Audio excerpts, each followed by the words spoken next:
second PPT is share away.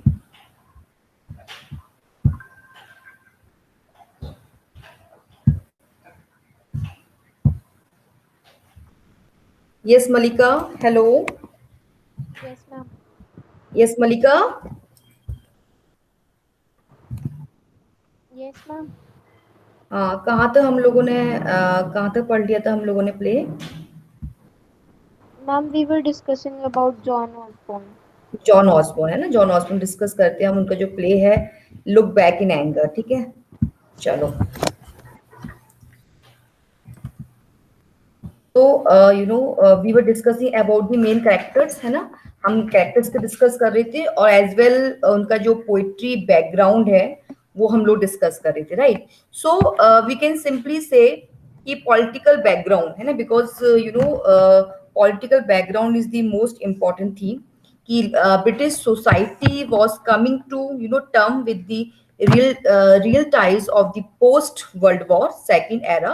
So we can simply say about the victorious in the war against Hitler and his allies. Britain had to pay dearly for it. So we can simply say about the look back in anger summary is a play that revolves around Jimmy जो है main hero है, main play का character है। तो Jimmy is a men who runs A small candy shop. Furthermore, he is not happy with his job and believes that he deserve more. Actually Jimmy जो है highly qualified है, educated है, but he is not satisfied his job actually. Okay, so ये दिखाया है कि कैसे वो अपने लोअर क्लास फैमिली में रह के वो कैसे क्रिटिसाइज करता है अपर क्लास फैमिली को, right. So furthermore he is not happy with his job and believe that he deserve more. Jimmy has an anger nature, that's why we are saying look back in anger, है ना। Play का जो नाम है John Osborne का जो play है वो है आपका look back in anger. That's why कि Jimmy has an anger nature and lashes out at his wife Alison. जो एलिसन उनकी जो वाइफ है जिम्मी की, वो अपर क्लास फैमिली से है. तो कैसे एक अपर क्लास फैमिली और लोअर क्लास फैमिली जब शादी हो जाती है, कैसे मतलब आपस में जो कॉन्फ्लिक्ट्स होते हैं, कैसे लड़ाइयाँ होती हैं, ये सब दिखाया है. उसके बाद कैसे मतलब उनके जो आपस में जो रिलेशनशिप पे क्या इम्पैक्ट पड़ता है. ठीक है, this is the main important theme. तो he has a habit of insulting his wife. जब वो रीड करता है, जो उसका फ्रेंड है Cliff Lewis and Jimmy Porter, तो वो आप जब पेपर में जब वो आर्टिकल्स पढ़ रहे होते हैं आपस में, यही जब अपर क्लास की कोई आर्टिकल आता है तो वो अपने वाइफ को क्रिटिसाइज करता है कि अपर क्लास फैमिली ऐसी है, ऐसी नहीं होना चाहिए. तो ये दिखाया कि कैसे he is a habit of insulting his wife due to the urging of her friend Helena. Alison decides to leave Jimmy. And moreover, Jimmy decides to confront Helena after his wife leaves him. कैसे उसकी life में जो Helena आती है, जो कि Allison की best friend होती है. So the look back in anger themes become complicated after Alison returns to Jimmy. Most noteworthy, she returns after suffering a miscarriage. At this point, Helena reconciles with Alison. देखो क्या है ना, first of all we would like to share something, जो basic points है इस play के, कि कैसे वो जो जिम्मी पॉटर है अपनी जो वाइफ है एलिसन पोर्टर को क्रिटिसाइज करता है, उसकी इंसल्ट करता है. उसको ये बताता है कि कैसे जो फैमिली है अपर क्लास फैमिली में, अपर क्लास फैमिली जो होती हैं एक्चुअली उनको पेन होता है, दर्द होता है, तकलीफ होती है, वो उनको कभी पता नहीं चलती है ना. वो हमेशा ये कहता है कि तुमको क्या पता कि दुख क्या होता है ना. तो वो हमेशा उसको क्रिटिसाइज करता है, किसको करता है, एलिसन को करता है. ठीक है, जो कि जिम्मी की वाइफ है.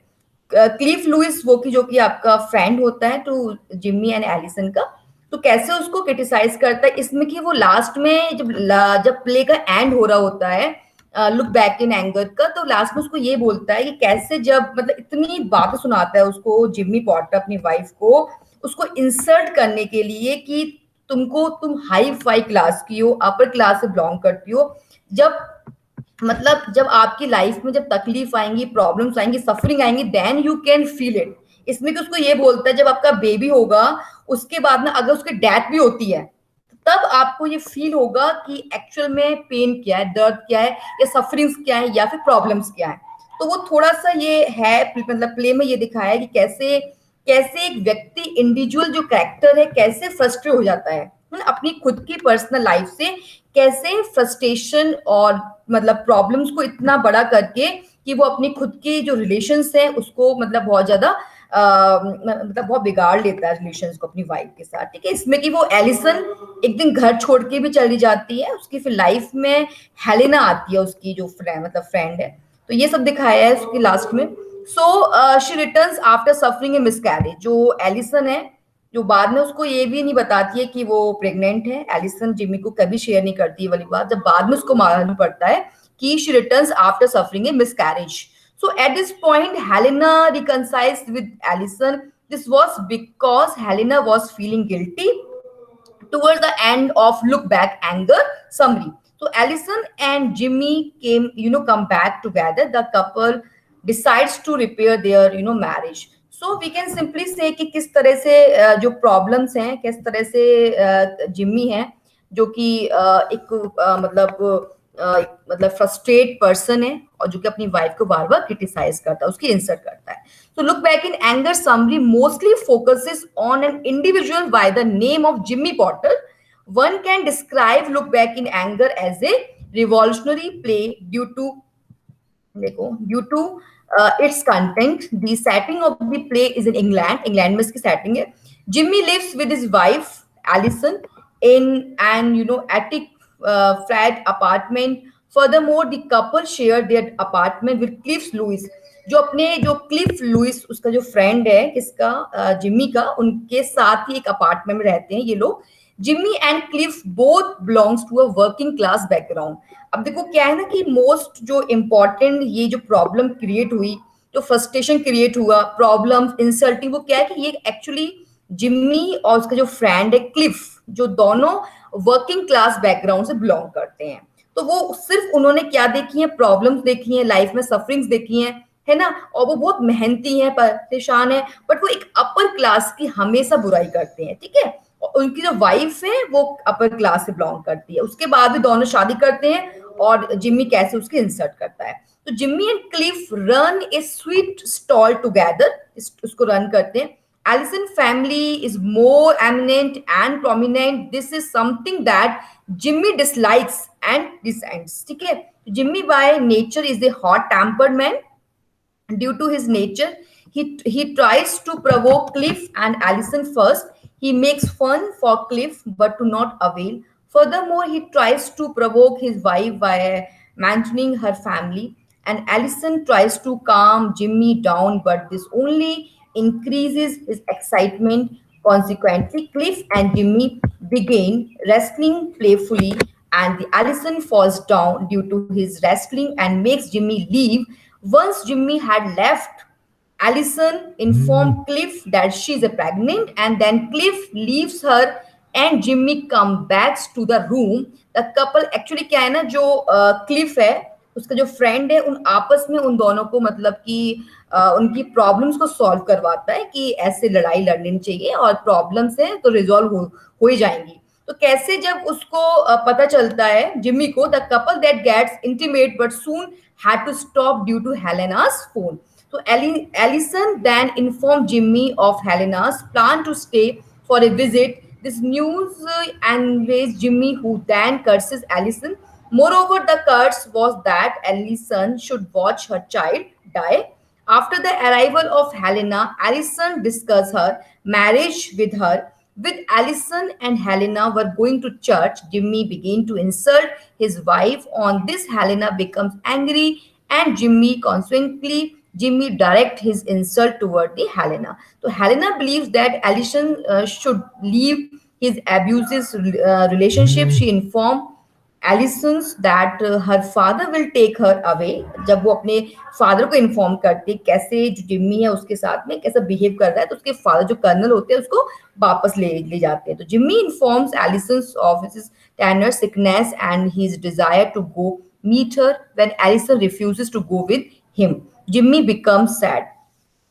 सो ये अभी फर्स्ट एक्ट था प्ले का कि कैसे कैसे प्रॉब्लम्स होती है और कैसे लुक बैक इन एंगर का जो फर्स्ट एक्ट है वो शो होता है। ठीक है, तो यहाँ तक कोई प्रॉब्लम प्ले में, यहाँ तक कुछ प्रॉब्लम, ये बताओ यहाँ तक कोई प्रॉब्लम?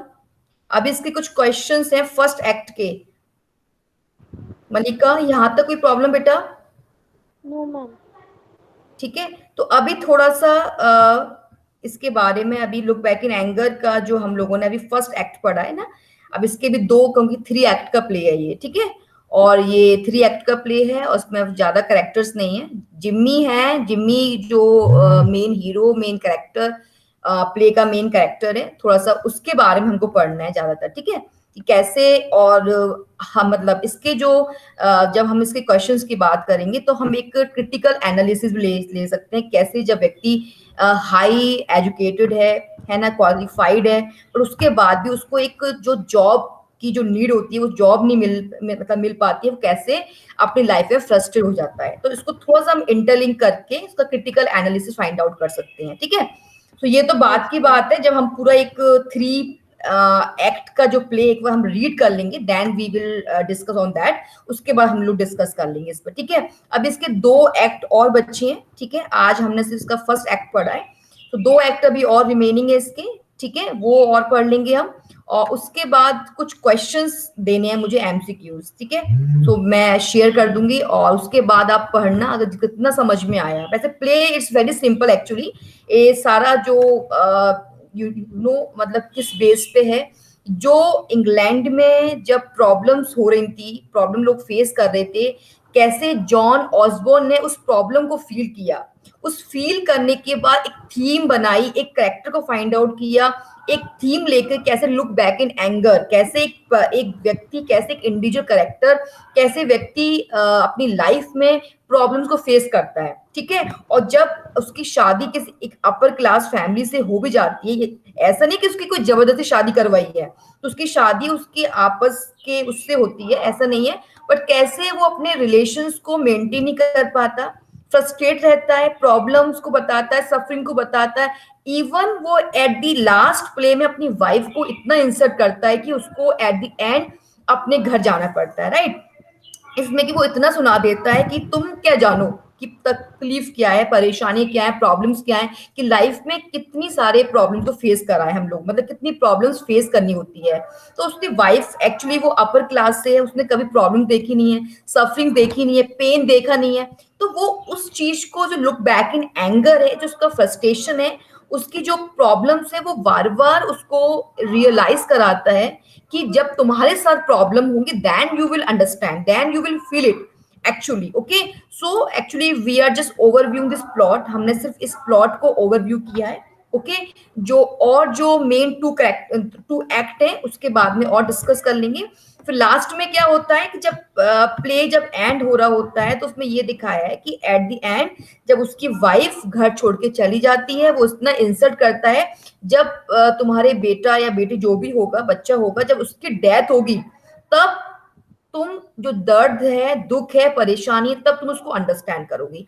तो यही है कि since beginning to end, you know, the whole play, the whole you know story revolves around the character of Jimmy, है ना। जिम्मी इज अ हीरो है, प्ले का हीरो मान लो, एक कैरेक्टर मान लो, है ना, मेन पर्सन मान लो या मेन कैरेक्टर मान लो, कि वो कैसे अपनी फ्रस्ट्रेशन को, अपनी प्रॉब्लम्स को, अपनी वाइफ को कैसे वो इंसर्ट करता है, ठीक है। और उसका फ्रेंड है जो भी एक मेन कैरेक्टर में आता है, उसका फ्रेंड है, जो उसकी वाइफ की फ्रेंड है वो मेन है, उसका फादर का इतना रोल नहीं है एक्चुअली, उसके जो फ्रेंड्स हैं जो साथ में उसके वर्क करता है, एक्चुअली वर्किंग क्लास का दिखाया है इसमें, वर्किंग क्लास अपार्टमेंट, ठीक है।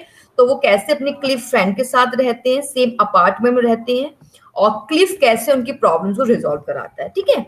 चलो आज के लिए इतना काफी है, और अभी मैं एक्चुअली क्लास के बाद कुछ 10 एमसीक्यू मुझे भेजने हैं आपको, ठीक है। तो वो 10 एमसीक्यू भेज के उसके बाद मैं डिस्कस कर लूंगी कि समझ में आया नहीं आया, ठीक है। यस ठीक है मैम। मलिका, कोई डाउट यहाँ तक? No ma'am. ठीक है, चलो बाय, टेक केयर, है ना। तो I am just closing this meeting.